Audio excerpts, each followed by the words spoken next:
Boa noite para você.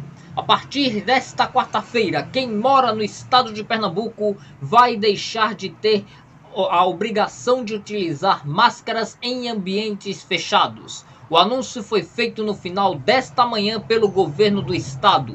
Apenas alguns locais deverão manter a obrigatoriedade, como por exemplo estes que vocês vão ver agora.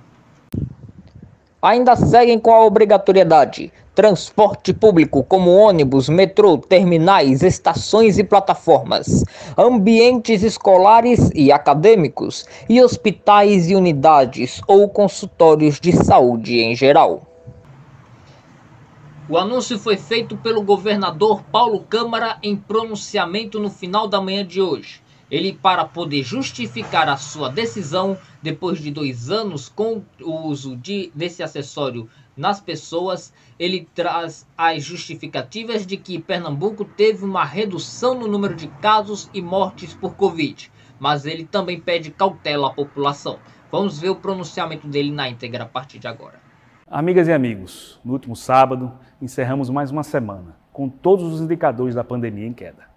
Também na semana passada, atingimos o patamar de 80% da população vacinada com 2 doses ou dose única, e mais de 80% dos maiores de 60 anos com a dose de reforço.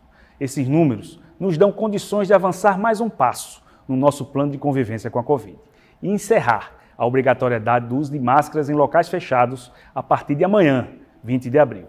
A medida será mantida apenas no transporte coletivo, nas escolas e nas unidades de saúde.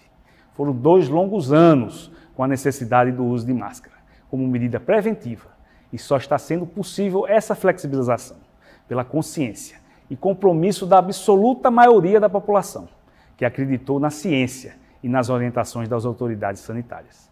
Vamos continuar incentivando a vacinação e trabalhando para encerrar definitivamente esse capítulo da nossa história. Muito obrigado. No final da tarde, agora há pouco, o secretário de Saúde do Estado, André Longo, falou e trouxe alguns outros detalhes sobre essa justificativa. E também fez um apelo para que as pessoas que não se vacinaram totalmente possam ir se vacinar. E também pediu para que as pessoas também se vacinem contra o vírus da influenza. Aqui alerto que nos preocupa ainda a baixa cobertura da vacinação entre crianças e adolescentes.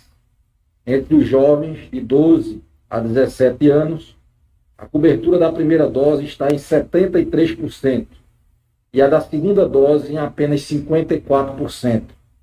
Já nas crianças, aquelas que podem se vacinar de 5 a 11 anos, até agora só temos uma cobertura registrada de 52% para a primeira dose e de apenas 15% na segunda dose. Está com algum eco aí, a impressão minha.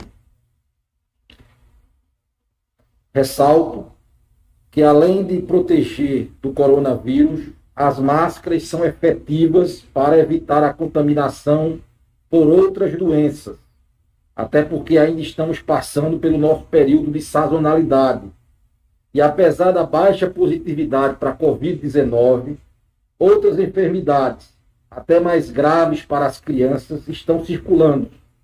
Vírus sincicial respiratório, metapneumovírus, rinovírus, adenovírus, tem circulado, nós temos captado nas amostras do LACEN. Também gostaria de lembrar que mesmo com a desobrigação do uso da máscara, o seu uso ainda é fortemente recomendável para pessoas com sintomas gripais. Veja, se há alguma coisa que nós devemos ter aprendido com a pandemia, é que se você tiver com algum sintoma gripal, mesmo que seja uma coriza, um nariz escorrendo simples, né, você deve tentar se isolar, não deve procurar trabalhar e deve usar máscara sempre que precisar sair de casa, se for uma obrigação, tiver alguma obrigação maior de sair de casa. Mas o ideal é que você se isole se tiver com sintomas gripais. Isso é muito importante também, especialmente para as crianças no ambiente escolar. Então a gente precisa estar sempre lembrando isso. E para mantermos esse cenário de forma sustentada, é crucial conseguirmos avançar ainda mais na imunização. Só a vacinação vai evitar que tenhamos bolsões de vulneráveis que podem comprometer os atuais avanços e sobrecarregar novamente a nossa rede de saúde no surgimento de novas variantes. Além das crianças e adolescentes de 5 a 17 anos, cujas coberturas ainda estão aquém do desejável, 245 mil pessoas com mais de 60 anos ainda não tomaram a primeira dose de reforço e também devem ser fortemente estimuladas a procurar tomar essa dose de reforço. Lembrar que esses idosos, aqueles que já tomaram a terceira dose, que já são mais de 1 milhão de idosos que já tomaram a terceira dose, já tem que contar 4 meses e a partir daí pensar fortemente em tomar a 4ª dose ou segunda dose de reforço. Para finalizar, outro alerta triste que precisamos fazer é com relação à baixa adesão à vacinação contra a influenza e sarampo.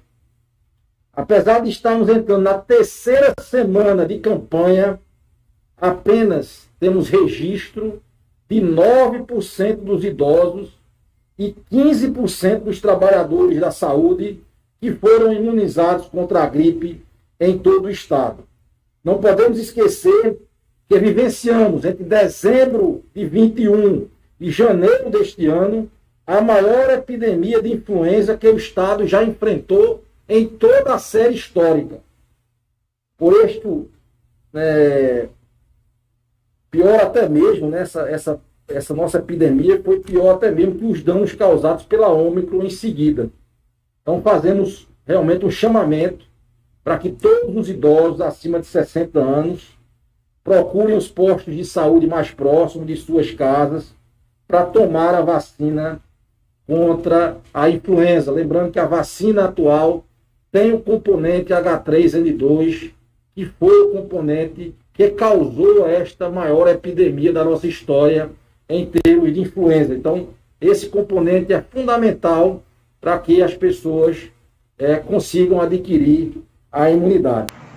Amanhã vamos trazer todos os detalhes do primeiro dia após o anúncio da desobrigação do uso de máscaras em locais fechados em Pernambuco, aqui no seu Ponto da Notícia.